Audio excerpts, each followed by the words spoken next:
नमस्कार, city vision समाचार में आपका स्वागत है। शहर वासियों को शुद्ध घी से बनी स्वादिष्ट मिठाइयां उपलब्ध कराने के लिए बकलावा किंग ने सिकंदराबाद के पैटनी सेंटर में अपनी नई मिठाई की दुकान लॉन्च की है। मंत्री तलसानी श्रीनिवास यादव ने नव स्थापित बकलावा किंग्स डेजर्ट का उद्घाटन किया। बकलावा किंग के प्रबंध निदेशक अब्राहम ने कहा है कि बकलावा किंग की मिठाइयां जो पहले से ही शहर में लोकप्रिय है, शहर वासियों के लिए एक नए तरह का स्वाद ला रही है। अब्राहम ने कहा है कि माधापुर के गच्चीबौली इलाकों में मिठाइयों की दुकान पहले से ही शुरू हो चुकी है और सिकंदराबाद में नई शुरुआत हुई है। उन्होंने कहा है कि ये मिठाइयां मासप टैंक में बनाई जाती है और उपभोक्ता शुद्ध घी वाली मिठाइयां पसंद करते हैं क्योंकि वे सामान्य मिठाइयों से बहुत अलग होती है। अब्राहम ने स्पष्ट किया है कि आने वाले दिनों में शहर भर में और आउटलेट खोले जाएंगे। From Syria, I make good baklava. Also, just in India, I like baklava. Also, thank you for. Kukatpally Gulf oil company को उदासीन मठ की 30 गड्ढों वाली 540 एकड़ जमीन को तेलंगाना देवदाय विभाग के अधिकारियों ने अपने कब्जे में ले लिया है। भारी पुलिस सुरक्षा के बीच अधिकारियों ने बिना किसी परेशानी के इसे पहले ही जब्त कर लिया। 540 एकड़ जमीन उदासीन मठ की है। सुप्रीम कोर्ट के फैसले के बाद बंदोबस्ती विभाग के अधिकारियों ने जमीन उदासीन मठ के पुजारी को सौंप दी है। उदासीन के अध्यक्ष ने स्पष्ट किया है कि इस स्थान पर अनाथालय, यूनिवर्सिटी और अन्नदान सत्रम स्थापित किया जाएगा। सुप्रीम कोर्ट पहले ही स्पष्ट कर चुका है कि कुक्कड़पल्ली वाई जंक्शन पर अत्यधिक मूल्यवान 540.30 एकड़ भूमि का पूरा अधिकार राजस्व विभाग के तहत उदासीन मठ का है। कुक्कड़पल्ली वाई जंक्शन पर उदासीन मठ को वर्ष 1964, 1966, 1969 और 1978 में 4 बार बफर जोन के साथ गल्फ ऑयल कॉरपोरेशन को 99 साल की अवधि के लिए पट्टे पर दिया गया था। गल्फ ऑयल कॉरपोरेशन ने बफर जोन में स्थित इन जमीनों में 538 एकड़ क्षेत्र में रियल एस्टेट कारोबार शुरू किया है। इसे चुनौती देते हुए उदासीन मठ ने देवदाय विभाग ट्रिब्यूनल का दरवाजा खटखटाया। याचिका पर सुनवाई कर रहे ट्रिब्यूनल ने वर्ष 2011 में गल्फ ऑयल कॉरपोरेशन को दिए गए पट्टे को रद्द कर दिया। गल्फ ऑयल कॉरपोरेशन ने ट्रिब्यूनल के फैसले को चुनौती देते हुए हाई कोर्ट में रिट याचिका दायर की। वर्ष 2013 में ट्रिब्यूनल ने याचिका खारिज कर दी। उसे भी चुनौती देते हुए गल्फ ऑयल कॉरपोरेशन ने सुप्रीम कोर्ट में एक याचिका दायर की और वर्ष 2013 में सुप्रीम कोर्ट ने यथास्थिति बनाए रखने का आदेश दिया। याचिका पर सुनवाई कर रही पीठ ने गल्फ ऑयल कॉरपोरेशन की ओर से दायर याचिका खारिज कर दी। आप लोगों ने संतों की सेवा की है और सेवा जो की आपने, इस सेवा का फल आपको बच्चों को मिलेंगे। इस संत का सब है, सबकी जमीन है, कोई हमारी नहीं, आपका भी है, आपका भी है, सबका है। इसका हम लोग जनहित में काम करना है। तो आप लोग को मैं बहुत बहुत धन्यवाद देता हूँ। मेरे पास शब्द नहीं है और आगे भी इसको आप लोग को ही रक्षा करना है। देखो हम लोग आए हैं, अभी जाएंगे बाबा जी यहाँ के महंत जी अरुणदास जी, इनके साथ हमारे जो रामकिशन जी, मैं तो कहता रामकिशन जी इसको स्वयं एक अर्जुन की तरह दृढ़ निश्चय होकर इसकी सेवा की। जब हम लोग यहाँ का भाषा नहीं समझता हूँ, कहाँ जाते रामकिशन जी, कभी यहाँ से कागज निकालना, सुप्रीम कोर्ट ले जाना, इसमें बहुत मेहनत। मुनुगोडु उपचुनाव में टीआरएस को झटका लगा। पार्टी के वरिष्ठ नेता और पूर्व सांसद बुरा नरसैया गौड़ ने इस्तीफा दे दिया है। इस्तीफा पार्टी के सीएम केसीआर को भेजा गया है। उन्होंने पत्र में कहा है कि वह प्राथमिक सदस्यता से इस्तीफा दे रहे हैं। बुरा नरसैया मुनुगोडु उपचुनाव में टीआरएस का टिकट नहीं मिलने से काफी दुखी थे। ऐसा लग रहा है कि वह बीजेपी में शामिल होने जा रहे हैं। खबर है कि उन्होंने कल बीजेपी अध्यक्ष जेपी नड्डा से मुलाकात की थी। नरसैया गौड़ ने कहा है कि उन्होंने इस्तीफा दिया क्योंकि वह पार्टी में अपमान सहन नहीं कर सके।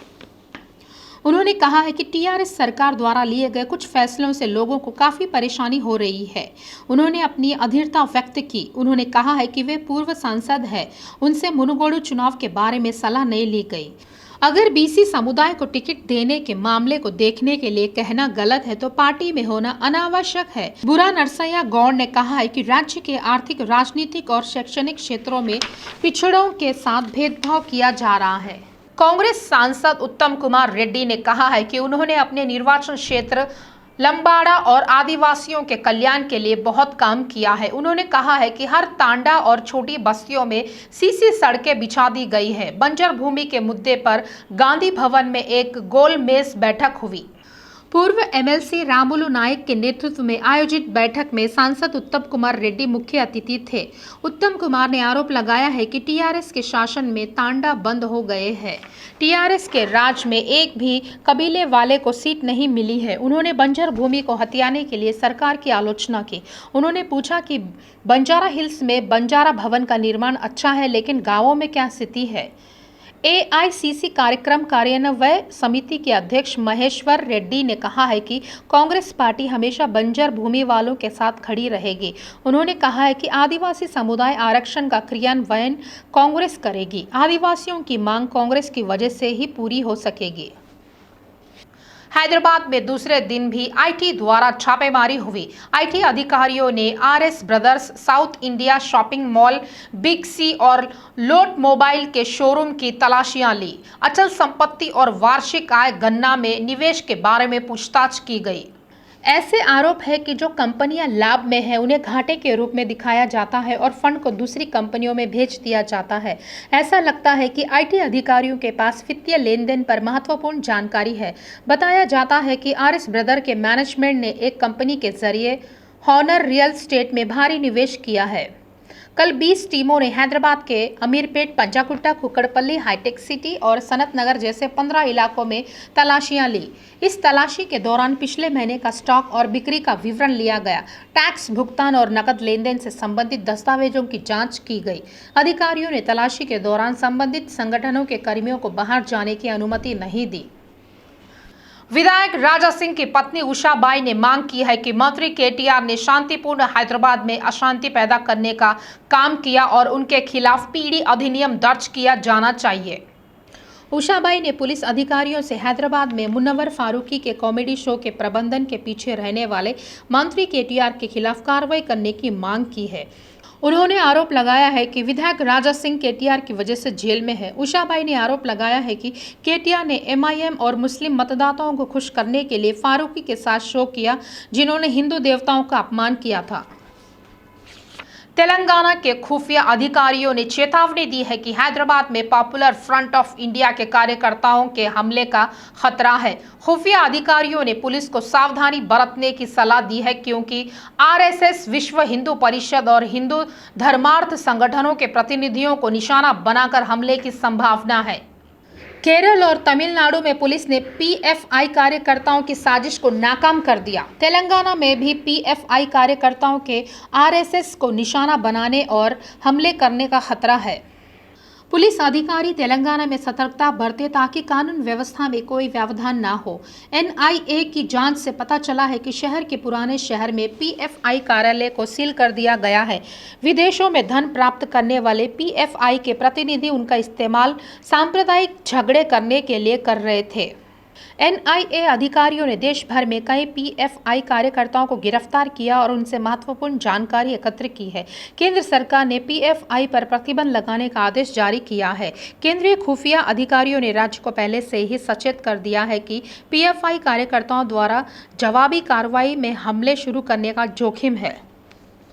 हैदराबाद आधार संगठन ने आज़ादी का अमृत महोत्सव के अंतर्गत फिट इंडिया फ्रीडम रन का आयोजन किया है। हैदराबाद ने नेकलेस रोड पर पीवी घाट से necklace road MMTS railway station तक 5K रन वॉक का आयोजन किया।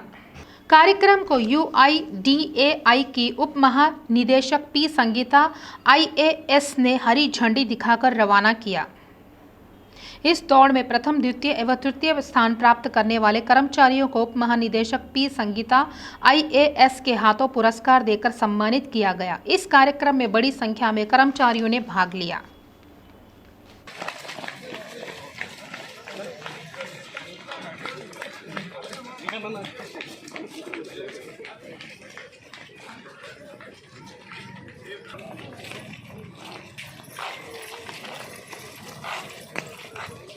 दंत चिकित्सा उपचार जो कभी निजी क्लिनिकों तक सीमित थी, तेलंगाना राज्य के गठन के बाद लगभग सभी सरकारी स्वास्थ्य केंद्रों में उपलब्ध हो गया है।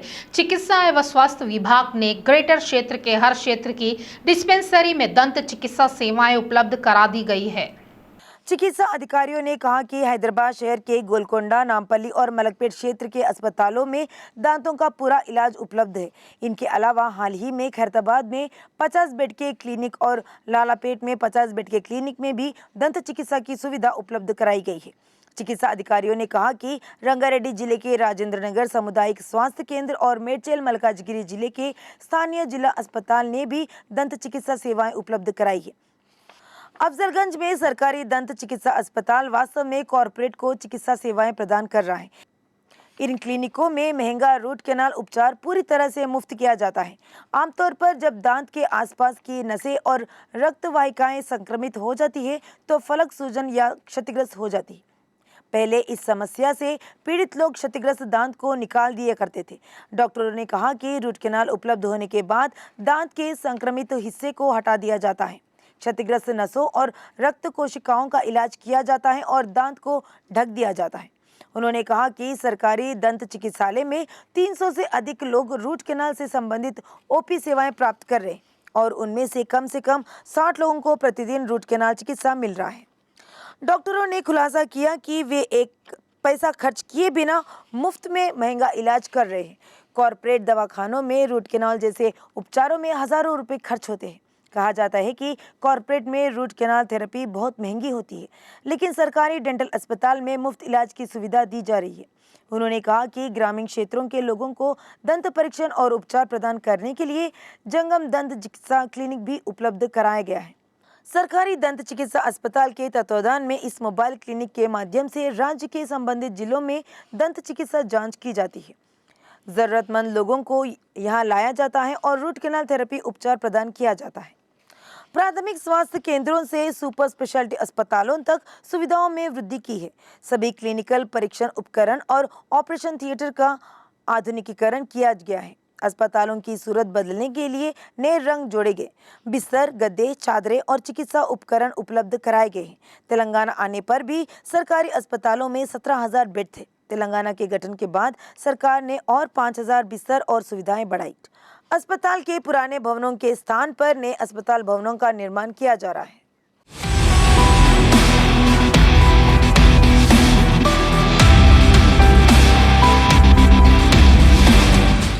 प्रस्तावित क्षेत्रीय ring road south side road का क्षेत्रफल हैदराबाद आउटर रिंग रोड से आगे बढ़ गया है। अधिकारियों का अनुमान है कि यह मार्ग करीब 190 किमी का होगा। केंद्रीय परिवहन और राष्ट्रीय राजमार्ग मंत्रालय ने inter continental consultants and technocrats limited को सड़क विवरण रिपोर्ट तैयार करने की जिम्मेदारी सौंपी है। प्रारंभिक अध्ययन पूरा करने के बाद संगठन ने केंद्रीय मंत्रालय और राज्य सरकार को रिपोर्ट सौंपी है। एक विस्तृत रिपोर्ट पर काम होता दिख रहा है। 159.645 किमी के उत्तरी भाग में लगभग 4,200 एकड़ भूमि अधिग्रहण सर्वेक्षण कुछ क्षेत्रों में अंतिम चरण में है, जबकि दक्षिणी भाग का अध्ययन किया जा रहा है। केंद्र ने उत्तरी भाग को राष्ट्रीय राजमार्ग का दर्जा 1 नंबर दिया गया है। केंद्र सड़क के दक्षिणी हिस्से को जल्द ही राष्ट्रीय राजमार्ग संख्या आवंटित करने पर काम कर रहा है। नंबर आवंटित करने के बाद केंद्र को रोड DPR की मंजूरी पर मुहर लगानी है। बताया जा रहा है कि रोड अलाइनमेंट को अंतिम रूप देने और रिपोर्ट तैयार करने में कम से कम 2 महीने का समय लगेगा। ऐसा लगता है कि कंसल्टेंसी फर्म इन रूट रिपोर्ट को 3 तरह से तैयार करती है। केंद्र में उनकी रिपोर्ट को मंजूरी मिलने के बाद भूमि अधिग्रहण की प्रक्रिया शुरू होती है। दक्षिणी भाग गंदी, नवमपेट, चेवेल्ला, शाबाद, शादनगर, अमनगल, मर्रीगुड़ा, शिवनगुड़ा, संस्थान, नारायणपुर से होकर गुजरता है और उत्तरी भाग में चोटुपल से मिलता है। यह सड़क रंगारेड्डी, संगारेड्डी और नलगोंडा जिलों से होकर गुजरती है। अनुमान है कि इस मार्ग पर करीब 5,000 एकड़ जमीन का अधिग्रहण करना होगा। ज्ञात हो कि कंसल्टेंसी फर्म ने मुख्य रूप से यह पहचाना है कि अमनगल क्षेत्र में आरक्षित वन सहित कई सरकारी भूमि है जहाँ जंगली जानवरों की आवाजाही नहीं है। लापता यह नाम सुनते ही माँ बाप की नज़रों के सामने खौफ पैदा हो जाता है। हमने सुना था कि सिर्फ लड़कियों की सुरक्षा नहीं होती है, लेकिन आज के दौर में बच्चों से लेकर 60 साल के बूढ़े तक के लोग लापता होने की घटनाएं सामने आ रही है। कुछ लोग अपहरण के चलते गायब हो जाते हैं। इनमें से कुछ लोग सुरक्षित घर आ जाते हैं तो कुछ लोगों की लाश घर पहुंचती है, जबकि कुछ लोग वर्षों से लापता है। उनके साथ क्या हो रहा है, वे कहाँ ठहरे, कई नम आंखें गायब व्यक्ति का इंतजार कर रही है। शमशाबाद अरबी नगर के कुत्तापल्ली नरेश कुमार का पुत्र 4 वर्षीय संतोष का जुलाई 2012 में अज्ञात लोगों ने अपहरण कर लिया। वह अपनी बहन के साथ स्कूल जा रहा था। घटना को लेकर मामला दर्ज होने के बाद पुलिस अभी तक उसका पता नहीं लगा पाई। आंध्र प्रदेश के ओंगोल से जीवन यापन हेतु हैदराबाद आए नरेश ने अपने बच्चे के गुमशुदा की शिकायत दर्ज कराने के बाद कई दिनों तक पुलिस स्टेशन के चक्कर लगाए, साथ ही राज्य मानवाधिकार आयोग में भी शिकायत दर्ज कराई। क्या आपको हाजीपुर त्रासदी याद है, जिसने पूरे तेलंगाना ही नहीं अपितु राष्ट्रीय स्तर पर घटना ने सनसनी फैला दी थी। साइको किलर श्रीनिवास रेड्डी की प्रताड़ना के सबूत के तौर पर भुवनगिरी जिले में 3 लड़कियों के कंकाल मिले थे। तीसरी लड़की के लापता होने की जांच के दौरान साल से लापता 2 अन्य लड़कों की मौत का मामला सामने आया। वर्ष 2005 में कर्नूल का परिवार चार मीनार देखने हैदराबाद आया तो 2.5 साल की बच्ची लापता हो गई। हालांकि हुसैनी आलम पुलिस स्टेशन में मामला दर्ज किया गया था, लेकिन सालों तक जांच आगे नहीं बढ़ी। पिछले साल ऑपरेशन स्माइल 7 के तहत मियापुर में शेल्टर में रहने वाली बच्ची की पहचान कर उसके माता पिता को सौंपा गया। अगर पुलिस का रवैया ही इन दोनों मामलों के आगे नहीं बढ़ने का कारण है तो पुलिस की पहल भी यही कारण है कि लंबे समय बाद भी ये मामले सुलझ नहीं पाए। तेलंगाना में बनाए गए एंटी ट्रैफिकिंग इकाइयां गायब होने की जटिल मामलों की निगरानी कर रही है, लेकिन इसमें बहुत प्रगति नहीं हुई है। इसका मुख्य कारण काम का दबाव और अन्य जगहों पर जाकर कई दिनों तक जांच ना कर पाने की स्थिति है। केवल सनसनीखेज मामलों में ही विशेष ध्यान देने वाली पुलिस ऐसे मामलों में लगभग असफल होती है।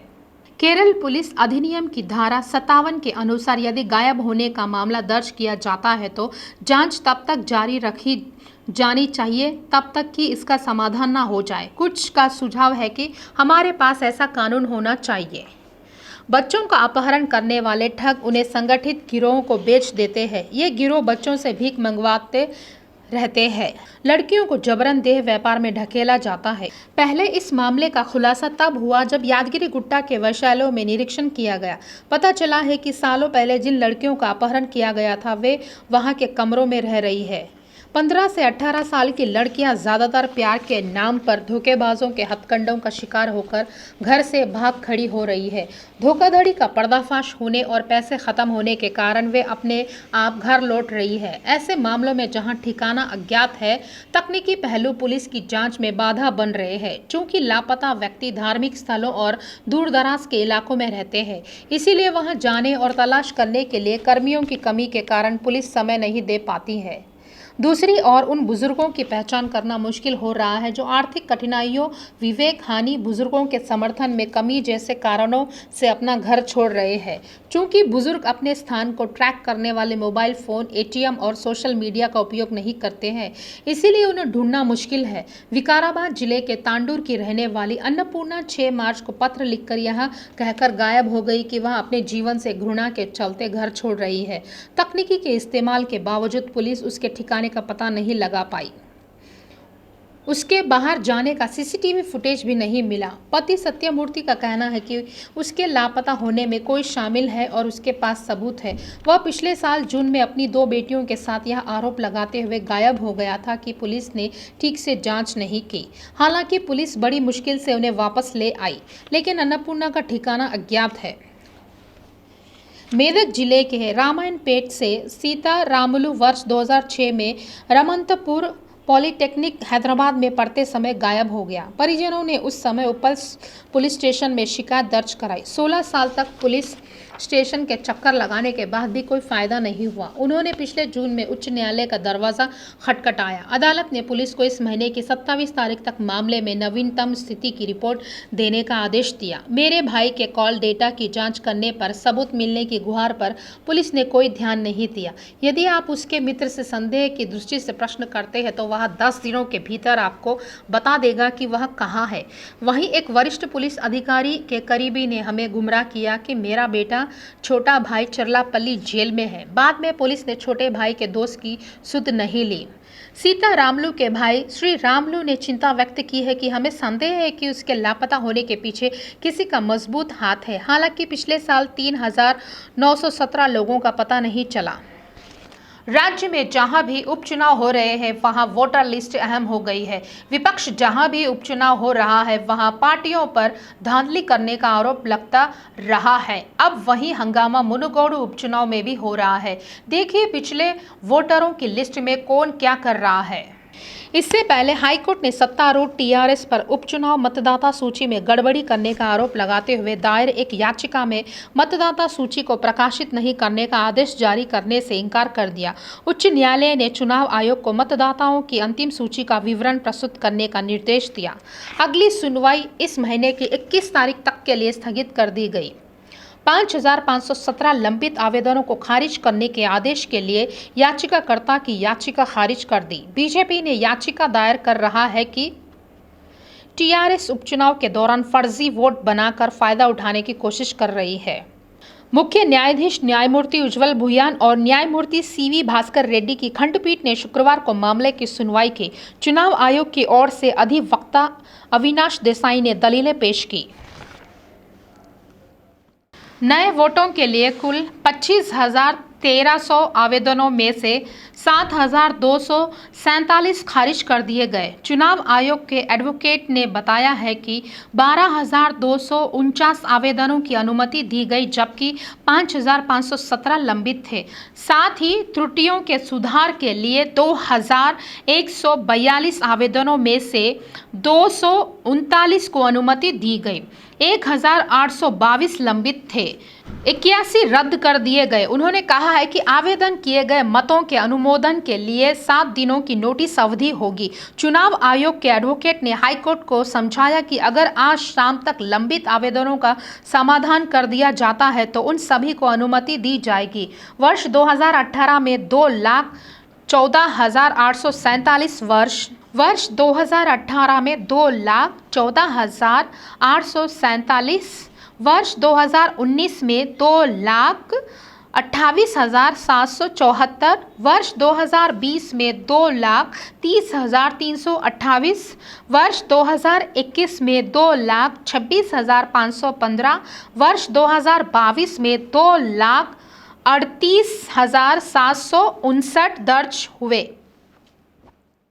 हैदराबाद मौसम विज्ञान केंद्र ने घोषणा की है कि तेलंगाना में गरज और बिजली गिरने के साथ भारी बारिश की संभावना है। मौसम विभाग ने खुलासा किया है कि बारिश हो रही है क्योंकि दक्षिण पश्चिम मानसून ने तेलंगाना छोड़ना शुरू कर दिया है। एक हफ्ते के अंदर मानसून पूरी तरह तेलंगाना से निकल जाएगा।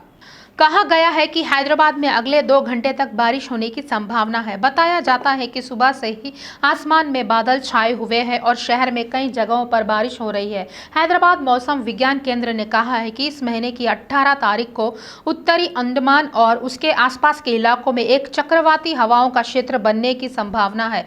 रंगारेड्डी, हैदराबाद, मेडचल, मलकाजगिरी, विकाराबाद, संगारेड्डी, आदिलाबाद, निजामाबाद, जयशंकर, भूपालपल्ली, मुलुगु, भद्राद्री, कोट्टागुडेम, महबूबाबाद, वरंगल, जनगाम, यदाद्री, भुवनगिरी, मेदक, कामारेड्डी, महबूबनगर और नारायणपेट जिलों में भारी बारिश होगी। मौसम विभाग ने इन जिलों के लिए येलो चेतावनी जारी की है। ये थे अब तक के ताजा समाचार। आगे के ताजा समाचारों के लिए देखते रहिए सिटी विजन लाइव।